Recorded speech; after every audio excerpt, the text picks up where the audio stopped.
The clip that you're about to listen to is from the latest Ep5 Unpolished episode that we just released today over on our Patreon.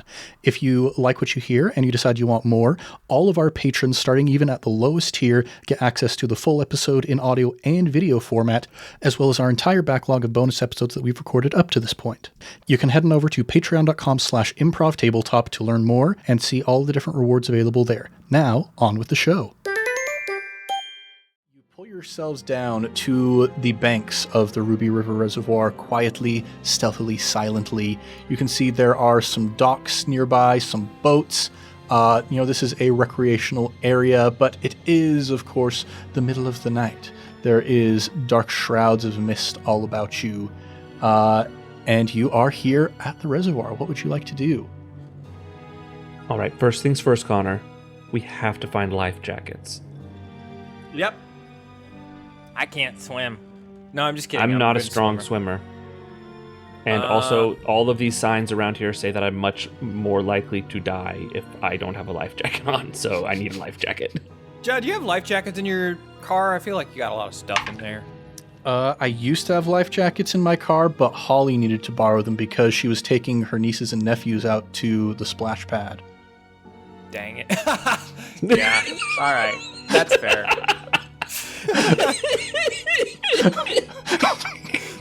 Oh, that got me. Yeah.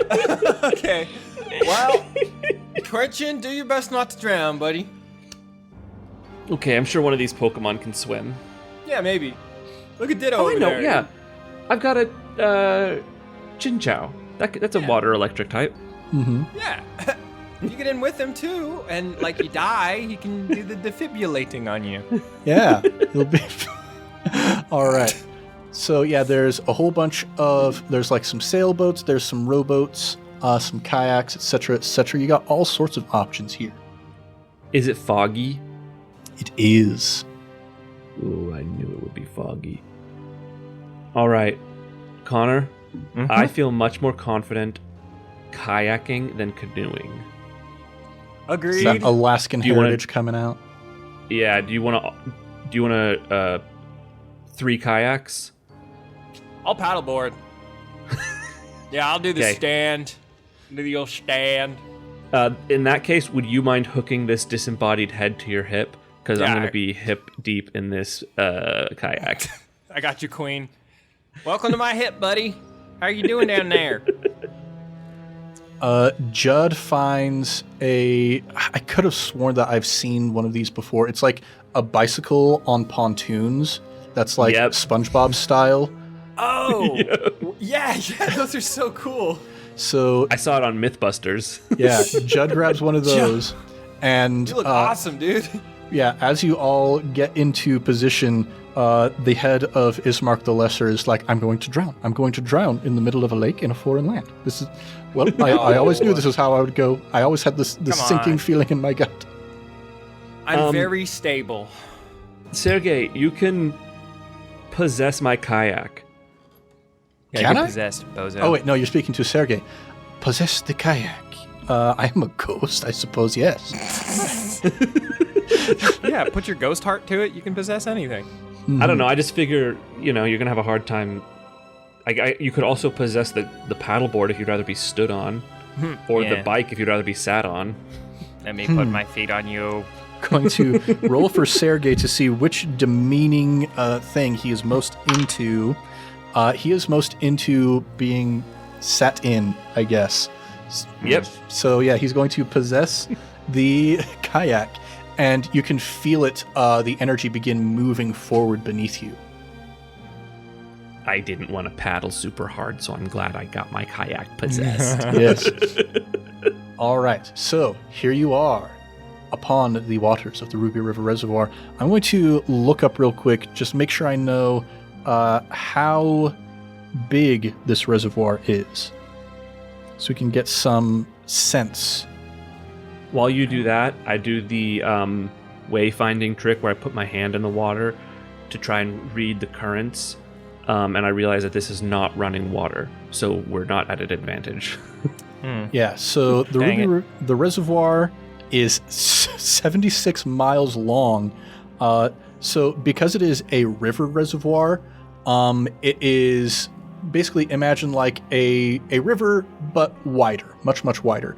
So looking Very slow. Yes. Looking at the map here, it is maybe like a tenth as wide, maybe like an eighth as wide at its widest point as it is long. So it's a 76-mile long reservoir from tip to tip.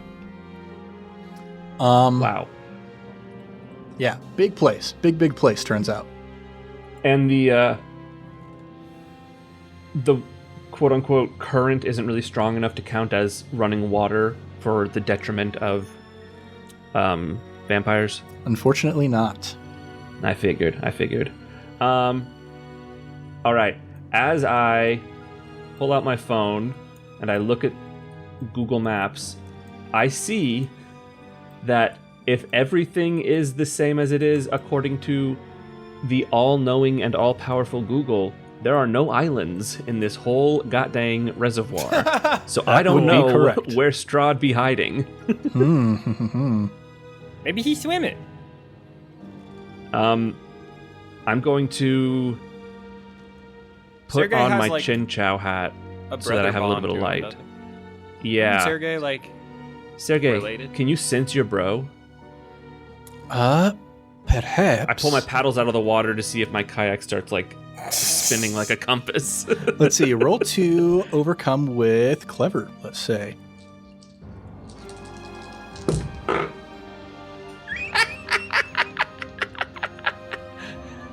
So I have a +3 to clever, right? Yes. I rolled a -1. All right. So I have 4 minuses on the dice. That's as bad as it possibly can get. Nice. Yeah. So you lift up your paddles and let the canoe just start guiding you forward. And as you start moving through the mists, you see a shape begin to emerge on the surface of the water before you, bobbing gently, swaying ever so slightly.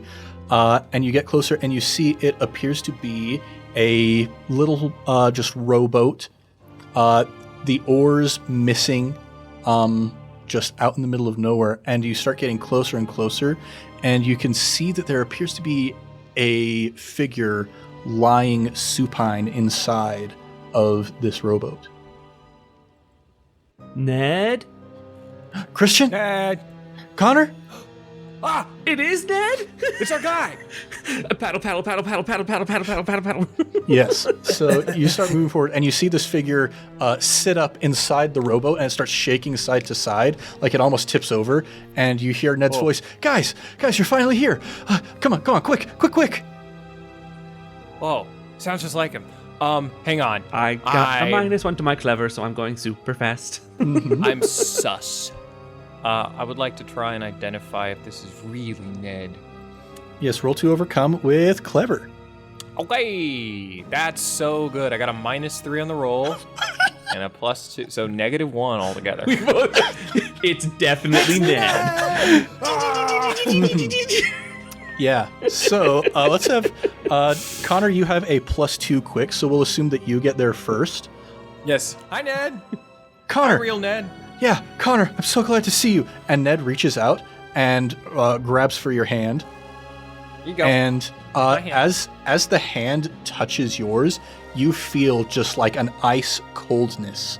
The flesh clammy and weirdly soft underneath your grip, as if the muscles have no tonus, no impulse moving through them. Just this soft, clammy, damp grip on yours. And you get close enough to look into Ned's face, and you see that the eyes are just missing. Empty sockets beneath. Connor, I'm so glad you could come join me. And he starts pulling you in towards the water. How would you like... Okay, so we're going to introduce a new mechanic that I'm borrowing from our good friend, Fate Condensed. Hazards. Cool. This does feel hazardous. Yes, so... You can say that, yeah. A hazard is an obstacle that is trying to hurt you. And all hazards have a name, which acts as an aspect and also a skill, and they also have a weapon rating. So, as Ned begins pulling you into the water, you hear more voices from all around the reservoir begin echoing out, some close, some distant. No, that's not the real Ned! Come save me! Help! Just from dozens of different locations all around you. So the hazard of the Phantom Neds are going to roll at a +3. How would you like to defend against the Phantom Neds? Oh boy. Espiritu Santo. No. I'm gonna try and fall on the Phantom Ned and not in the water. In Okay, this particular case. That sounds careful to me. Roll to defend with careful. Yeah. Okay, +2 on the roll, and careful is 1. So 3. Yes. So with the roll from the Phantom Ned, that is a tie. Oh man. That means you create an advantage? So you are rolling to defend at this point. Yeah. When you tie to defend, that's not the one I'm looking for. Where's the one I'm looking for? That's the one I'm looking for. You look at your opponent's action to see what happens. It is attacking you. So a thing to note about hazards is you cannot attack them.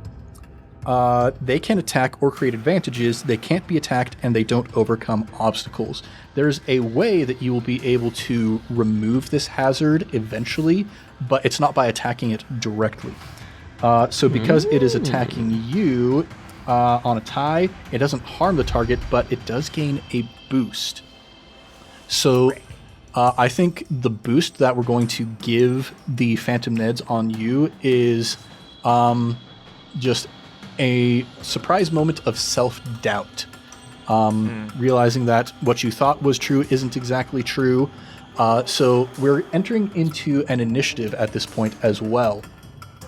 And we're going to do our Balsera style, where each of you is going to act, and then you decide who goes next. The 3 acting individuals in this initiative are Connor Christian and the Phantom Neds. So tries to pull you in, and you fall. You don't land on top of it, but now you are lying prone in the rowboat next to the Phantom Ned, and it begins turning towards you. You hear this like snaking, squelching, slithering noise as the muscles move over the bones. What would you... Well, I guess that would be Connor's action, and then the... Well, I guess technically speaking, the only one who's taken an action at this point... You know, we'll say, okay, Phantom Neds have gone. Connor, you go next. It makes sense. Okay. I want to brandish my head friend as a weapon, hoping to emotionally damage this not Ned. All right, so when you say brandish as a weapon, you mean you're smacking Ismark's head against Phantom Ned's head? Or Ismark, tell him off! Barovian insult him! The power of Ismark compels you. Yeah. Yeah, so it sounds to me like we are maybe trying to... we're overcoming, perhaps. So, yeah, that's the weird thing about the hazards is they can't actually be attacked directly. So I'll say what's going to happen in response to this, like, you shove Ismark forward and shove this Phantom Ned out of the boat, but looking off into the distance, you can see there are 2 more boats moving in, converging on your location, coming towards you. So there's a lot of these things. You won't be able to defeat them unless you start finding Strahd himself and the actual Ned. So we're kind of in a... It's kind of a challenge at this point to get to the point where you can start to defeat these guys. They're just going to be trying to whittle you down as you go along in your search. Quick, Bismarck, start rowing. I'll look for the Strahd. I'll row. You look for Strahd. All right, so let's have you roll to overcome with quick as you are rowing, trying to get away from the Phantom Neds. That is a +2 on the thing. +2. Okay, 4. 4. Very nice. And we're going to put the difficulty of this challenge at just a flat +3 to try and find Ned. And so that is, I'm going to give this kind of similar to how we did the delve. I'm going to give a stress track of 6 stress to the challenge of finding Ned. So with your 4 against the 3, that would be 1 stress against the challenge. So, yeah, you just start rowing in this direction, and you're kind of like, since you're shouting and hollering, you're distracting a lot of the Phantom Neds, and you start to hear them shouting out from the mist, "No, Connor, don't run away! Come on, you're the only one who can help me!" And you hear just this chorus of voices from all different directions moving in closer to you. But you are speedy, so you're able to outpace them at this point. And Connor's Christian is the only one who hasn't acted yet in this round of the initiative. What would you like to do? As soon as I hear Phantom Ned say, "Connor, you're the only one that can help me," I go, "Okay."